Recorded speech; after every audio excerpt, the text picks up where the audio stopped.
If you're a video editor, you've probably experienced you getting a project by a client. He's told you you've got an entire week to do it, so as soon as he sends it, you don't start on it straight away. You'll say you've got a few days left to start. Then a few days does pass and now you've started on the cut. It's not going too fast, but hey, you've got time, and then before you know it, you've got a day left and you are nowhere near finished. Now you're rushing the video, it's late at night, but you can't lose this client. I mean, you've worked so hard to get him. You're throwing in effects, you're actually focused for the first time in the last week, and this happens again and again. And what's interesting is, even if you don't have clients right now, you probably do this with your practice projects as well and your trials. You say that I'll get it done within the next 2 weeks, and then you don't work on it until there's a few days left that you told yourself you'd get it done, and you're thinking, oh, it wouldn't be best to rush it, maybe I'll give myself another 2 weeks, and this goes on and on and on. Being able to hit deadlines is a fundamental skill that you need. If you want to work with these YouTubers with millions of subscribers, guys with 20-30 million subscribers, and they're paying out hundreds if not over 1,000 per video, they're expecting you to hit deadlines. So being able to meet them is a skill that will be extremely valuable for you to learn. So when it comes down to it, when it comes to the things that we do day by day, there's actually only two things that motivate us. That's the motivation to go towards pleasure or away from pain. Outside of these two forces, there are very few. In fact, no, there's nothing that will motivate you outside of away from pain or towards pleasure. And if you don't believe me, think about any action you do. Let's say something as simple as you eating food. Sure, we might eat because there's a certain taste that we like, it feels good on our tongue, but past that, on a fundamental level, there's us avoiding the pain that comes from starvation, that pain that's associated with it. You might say that you like going out with your friends, and sure, you being motivated because you want to enjoy yourself, you like going out with them, but there's also a part of you that's keeping you away from pain. It's you staying away from that feeling of loneliness. Even the entire reason that you are a video editor, sure, you might enjoy it, you have fun, you started as a hobby, it's this thing that it'd be nice if you made money from it, but the pain is often what you kind of hide in your subconscious. I remember when I was growing as a video editor, so when I was only making about $500-600 a month, and that might sound good, but the reason I went towards that 8, 9, 10k during that time, what motivated me more than just, oh, I want to make some money, the idea of working a normal job scared the fuck out of me. I was 17 years old at the time, so this was 2 years ago, and I'm applying to universities. I was applying for architecture, and everyone around me is saying like, well done, Sayeef, like, you're doing well. This is the dream that my parents had for me, and I hated it.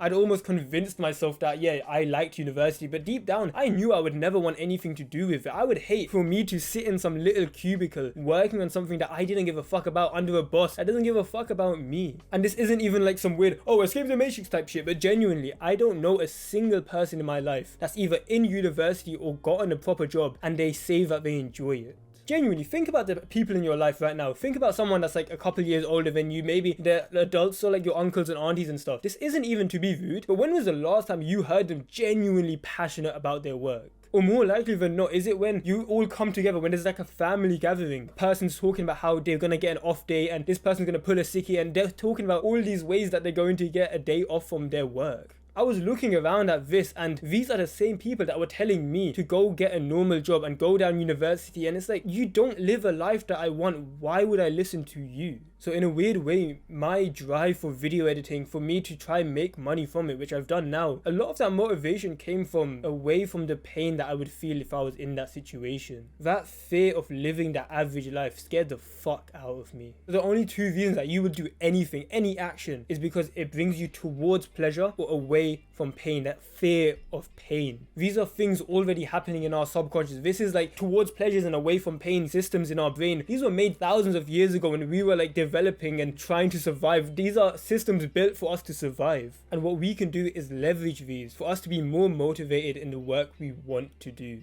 Because right now you have the goal of meeting deadlines. You want to make it so that when you get a week deadline, you want to be starting on the first day or maybe the second day. You don't want to be starting on the last day, right? So that's the action you want to do. You want to start editing earlier. So you might tell yourself like, oh, it'd be nice if I started earlier. And yeah, it would be nice, but let's be real, it's not that motivating on its own. So what we need to do is create this sense of away from pain, this feeling of fear around not being able to meet the deadline. And this might scare you right now, but this is ultimately the thing that made me able to hit my deadlines. And the people that I coach, the editors that I coach, they said this is the one thing that's been the most effective way of meeting deadlines. This is quite literally using primal parts of of your brain, parts of your brain that were made for survival, and we're going to be using that to benefit you. What we're going to be using is something called self-imposed deadlines. So usually when you get given a deadline, it's externally imposed. What that means is something outside of you has given it to you. When you're in school, your teacher tells you when the homework is due. When you need to go to a family wedding, whatever, someone else has told you that you need to be here at this time. When a client gives you a deadline, a client, so someone outside of you, has given you a deadline to meet. So when you've been given this deadline that's maybe a week in advance and you're on the first or second day, you don't feel that pressure. You don't have any pressure to get the video done. What we want to do is actually create more pressure on you. And that might sound scary, but what's beautiful about this is you're the one that chooses the pressure that you're putting onto yourself. So it's healthy and it's making you progress in your career, which you know you want to do. What self-imposed deadline means is instead of someone else putting deadlines onto you, you're the one who sets them. A client gives you a video and you're the one that says, thank you for the footage, bro. I'll have the cut done by tomorrow. And then when tomorrow comes around, you update them. You say that, hey bro, I've got the cut done. Here's a quick screenshot of the timeline just to kind of show proof. And I'll have like the majority of the effects done in the next day. So it's strange. It's like the client's not even asking you to get it done by this date, but you're putting the deadline on yourself.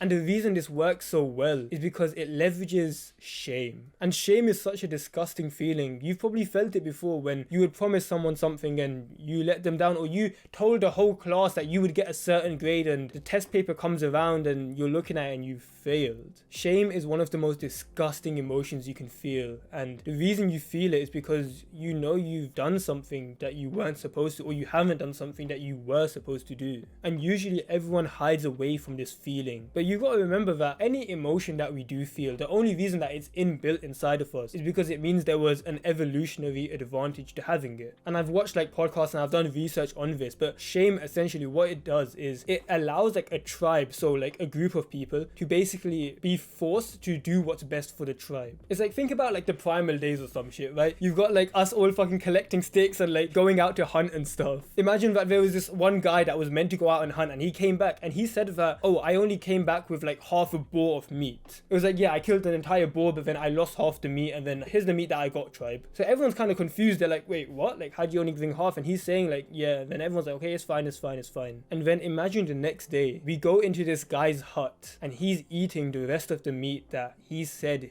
he lost. He tried hiding the food that was supposed to be for the tribe and he kept it for himself. And now that he's been caught, everyone's looking at him and he feels what emotion? Shame. This feeling of shame overwhelms him so much that he knows he's never going to do something like that again. So shame allows us to do the actions that are best for the tribe. So it's a good emotion that keeps us in line. It makes our actions actually worthwhile. So imagine the shame that you feel when not only did you miss a deadline, but you set one that you set for yourself. You were the one that told the client that you were going to get the cut done by tomorrow and you still missed it. How much shame do you feel? So this is exactly how you're going to meet deadlines. Let's say you've got a video that's completely due within the next week. As soon as you get the video, you're going to tell the person, hey bro, thanks for the footage. I'm going to get the cut done by this day. And then when that day comes around, you will DM them exactly where you are in the video. This is probably the most important part of this protocol. If you do not honestly tell him whether you have finished a cut or not, this whole thing falls apart. This whole thing doesn't work if you lie about it. I remember I used to do this. This isn't even me trying to call you a liar, bro. I used to do this. Feeling of shame was so great that I would literally tell him that I was halfway done in the video when I hadn't even finished the cut. And that was how I was a few years ago. Your brain is going to want you to avoid this feeling of shame if you miss a deadline. But the reason this method works is because of that feeling. And right now, your brain is going to come up with all these excuses. You're going to be saying things like, oh, but what if I don't meet it? But then I'm going to get embarrassed. That's the whole point. You're going to feel like shit if you don't get it done. And then you're going to bring up another excuse. But what if the client gets annoyed at me giving him updates? Bro, I promise you, if you paid someone hundreds of dollars or even like $5 for a video, bro, you probably wouldn't mind them giving you updates. You wouldn't get annoyed, right? You'd be like, oh, thank you. Like, I'm glad you're keeping me updated. So why would a client get mad at you giving them updates? They're not. If you can mindlessly follow this advice, I promise you, you will start hitting deadlines like you've never hit them before. And you're going to keep missing deadlines until you actually start listening to advice like this. This is the more uncomfortable answer. I'm telling you that you should tell the person when you're going to get the video done. And then you're actually going to get the video done by that day. That's not crazy advice. All I'm saying is that you're going to say it to the client. The reason I'm so adamant this works is I've done it for myself and I've also done it for like my coaching students as well. I coach editors. I have like this private community. This isn't me pitching it to you or anything. Called the editing lair, and I had this same problem that someone came to me with. They were saying that I get a week to do the videos, but I just don't feel motivated at the start, and then right at the end, that's when I'll do it in like 1 or 2 days. Literally within a week of him implementing this advice, so him setting the self-imposed deadlines and telling the client and then updating him on that the next day, he literally jumped into the next week's coaching call and he told me in front of everyone, like, bro, I literally don't know how I lived without this method. So you can scroll down right now, click the red subscribe button, and there'll be a video here that you can watch. Yeah, that's it. Take care. Peace.